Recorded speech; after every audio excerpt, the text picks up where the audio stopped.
Hello everyone, welcome to another mini blog.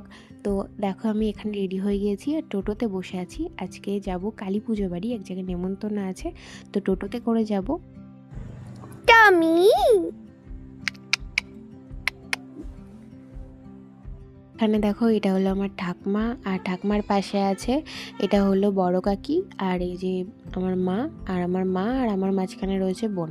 তো এই যে আমি আর আমার বাবা সামনে বসেছিল ড্রাইভারের পাশে। তো দেখো কালী পুজো বাড়ি চলেও এসেছি, আর খুব সুন্দর করে গেটটা সাজিয়েছিল। আর এই যে ঠাকুর মা কালীর সাইডটাও খুব সুন্দর করে সাজিয়েছিল। তো এখানে আমার একটা বান্ধবীর সাথে দেখা হয়েছে অনেক দিন পর। তো এই যে আমার বোন, এরা বাইকে গেছিলো, আর তারপরে খেতে বসে গিয়েছি। আর খাবারে ছিল খিচুড়ি আর বিভিন্ন ধরনের খাবার ছিল, অত মনেও নেই যেহেতু দুদিন আগের ব্লগ। তো এখানে সবাই মিলে খেতে বসে গেছিলাম, তারপরে খাওয়া দাওয়া হয়ে গেছে। আর এই যে পিচ্চি বোনটা খুব পাকা গাইস, খুব পাকা। আমি আগেও একটা ব্লগে তোমাদের সাথে শেয়ার করেছিলাম যে এই বোনটা খুবই পাকা। তো একটা বোন হয়, আর ওর সাথে একটু মারপিট করলাম, একটু খুনসুটি করলাম, তো তারপরে আবার টোটোতে করে বাড়ি চলে আসলাম। তো আজকের ব্লগটা এইটুকুই। কেমন লাগলো অবশ্যই কমেন্টে জানিও, আর ভালো লাগলে অবশ্যই লাইকটা করে দিও, আর যারা সাবস্ক্রাইব করেনি সাবস্ক্রাইবটাও করে দিও। Bye bye guys.